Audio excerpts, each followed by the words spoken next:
is going on, everyone, and welcome to Kart 6T3. My name is Ben, and yes, we are still back in the kitchen. You know why? Because when I woke up this morning, it was -3 and my pipes froze. That's why I'm not going out there until I feel safe. And this type of chill, I do not feel safe. So just real quick before we get started, if anytime during this video you like it, you could hit a like on the video and maybe subscribe to the channel if you really do enjoy this content. Again, I appreciate every single one of you that watch my videos, subscribe to the channel, all that stuff. I couldn't do it without you, basically, because who would want to talk to their phone for this amount of time and not get any, feedback of how you're doing. So I got a new t-shirt in the mail today. American Muscle Cart. Thank you very much, Mark. Wow.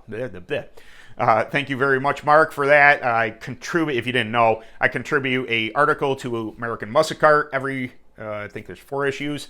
It's, and I put an article in there. I kind of, basically break down some of these videos in written form, which is kind of interesting. I don't do them verbatim. I do them as a concept. Like I'll rewatch one of my videos, last year or whatever, get the concept, and then I'll try and transcribe it maybe in a little more fluent without the ums and all my little idiosyncrasies that I have doing this stuff. But I seem to be okay at writing. Mark apparently appreciates it, and I appreciate having him put my articles in there. So really does good. But this kind of brought to my attention, I hadn't done a UAS video in quite a while, so I thought I would give a brief history. And I mean brief because I started shooting this video. I was getting really long-winded with stuff. There is a huge story to tell about all of this, and maybe I will someday, but we're going to try and break it down a little bit so it's easier to digest for you. I don't need a 25, 30-minute video of me just yammering on. I will bore the snot out of everybody unless you're into that type of thing. Anyway, we are talking about UAS engine evolution. Now, we can only go back as far as I've been in, really, 06, 07. Previous to that, there was a whole lot of engines that I don't quite know what was going on. But as I came in, I think it was becoming pretty common of what engines I have in my memory. So give me a second here, and like I said, I'm going to try and do this briefly, not long-winded style, and break down what engines were in there and why they were in there and what was going on at the time. So give me a quick second here. Okay, when my dad and I got into UAS racing in, like I said, 06, 07, I believe it was, Sudams, it was basically a sedan class. What it comes down to, yes, there were some 4-strokes involved, but you had K30s, K35s, you had sedans, you had TKMs, a bunch of Italian-made air-cooled engines racing against one another with some industrial-style 4-strokes in there. So we're talking about Bloxillas, we're talking about Tecumsehs. The problem with the 4-strokes would be that they're, unlike their Italian competitors, they are industrial-based engines, and they're still around. Don't get me wrong. They, I do hear it. Like I got this badass, motor. It's industrial. The components aren't really made to sustain the type of horsepower, the type of RPM that we actually put them through, or you put them through, because I don't really race those things. But it's just tough for those components to take that. So what it was you had a handful of really good 4-strokes, industrial type 4-strokes racing, basically a sedan class. All right, phase into what I consider, and we're talking about my era, or when I came in, phase 2 would see the introduction of the base premise of motocross engines, but along with that came the introduction of the Wankel. If you don't know what a Wankel is, it is a rotary valve engine. They put them in Mazda RX-7s, and they have this torque curve. This is Bob's 4-cycle, was a huge thing back then, and all we heard about was the torque curve, and it was the dominant engine. The torque curve, nothing could come to match it. True. Sedans, I had a sedan at the time. I was racing, a couple of these Wankels. Truth be told, again, with any engine package, they get in the correct hands, they get in the fast team hands, and not only did you make a more powerful engine, even better, because now they had handling, now they had knowledge, now they had, corner speed, and it became very hard to get a hold of. About this time, it was like the Billet 305s as well, though, again with the industrial, but monster horsepower. Matt Hope was one of the pilots of that. We went down to PK, Possum Kingdom, and he absolutely dominated the Fred Jackson Memorial race on that. That might have been previous to the Wankel, but it was right around that same time that the Wankel started to come in. It's just like, that all the message boards, all they said, there's no way anybody can come up with anything to compete with this engine. What are we to do about the Wankel? It's become a serious problem. The 250s were in development stages. Nobody had quite figured out the MX, engines. What are we to do about this Wankel? Enter in BRC. BRC WW, Wankel Waster to be exact. Is it Riley Will? He's out of Canada. BRC, they make road racing stuff. They make basically a freight train two-stroke. It's two 125s. But he made a 150cc water-cooled engine. And the torque curve may have been not that big flat thing, but there was plenty of power with the BRC to compete and beat the Wankel. So a once dominant engine that nobody could, ever beat.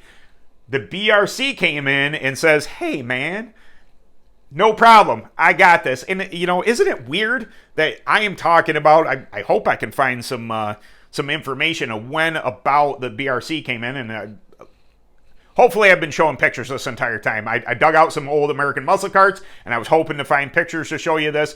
And hopefully I can kind of timestamp it when abouts the BRC came in. But isn't it funny that it came in that long ago?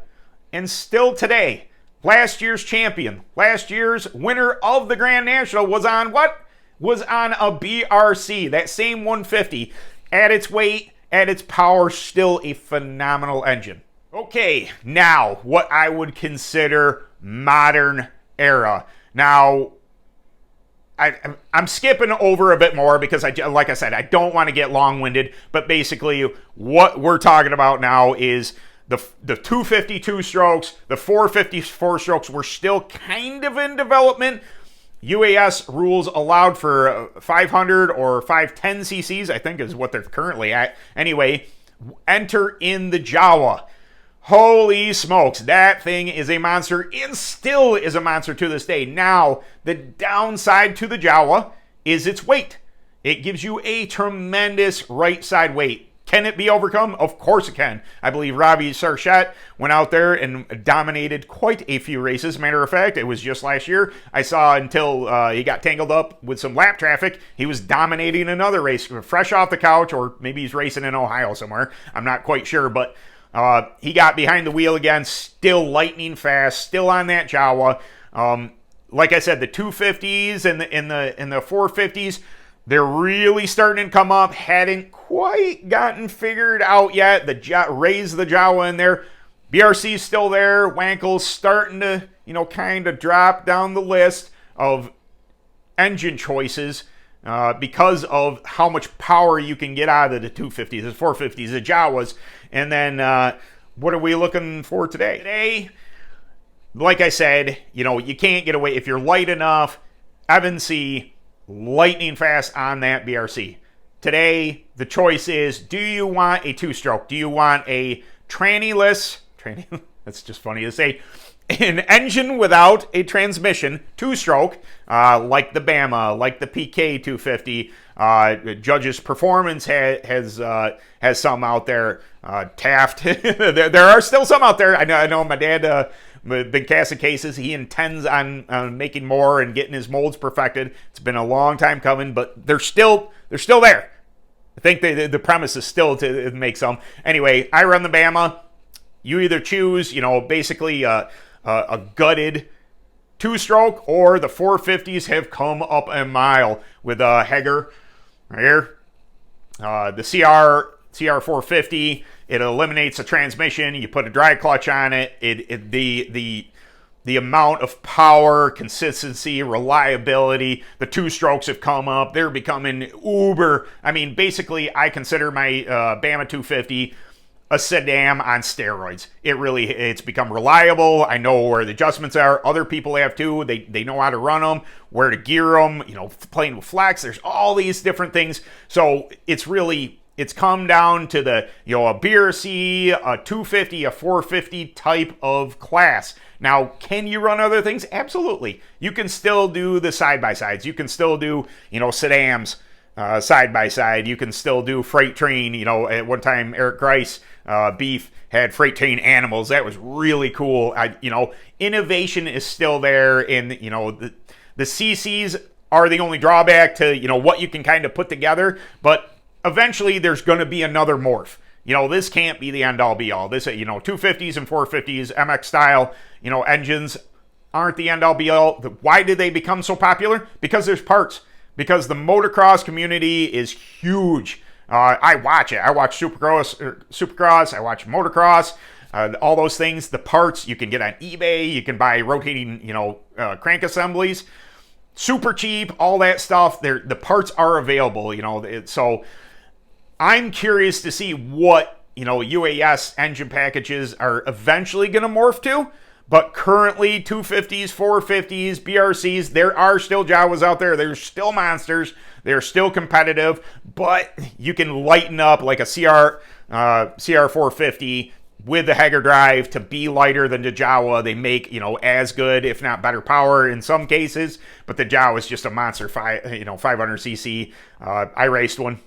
Power smooth, they're amazing. I just prefer the raw power of the two-stroke once it gets on the pipe. It's my driving preference, things like that. But I'm curious, what it's going to look like in the future. What type of engine package is going to upset the apple cart that everybody's going to be like, oh, this is the dominant engine now. There's no way it can be beat. And then there's always an engine that steps up and says, hold on, that's not it. That's not all there is. So, guys, I really do appreciate you coming by. Hopefully you found this topic interesting. There is so much more to the story that I have in my memory banks. But like I said, I didn't want to make this, nobody's going to watch me for 30 minutes and be like, really, Ben, that's quite interesting. I get it. I'm me, But I do appreciate every single one of you coming by, and I hope you enjoy the video, and catch you next week, all right? Later.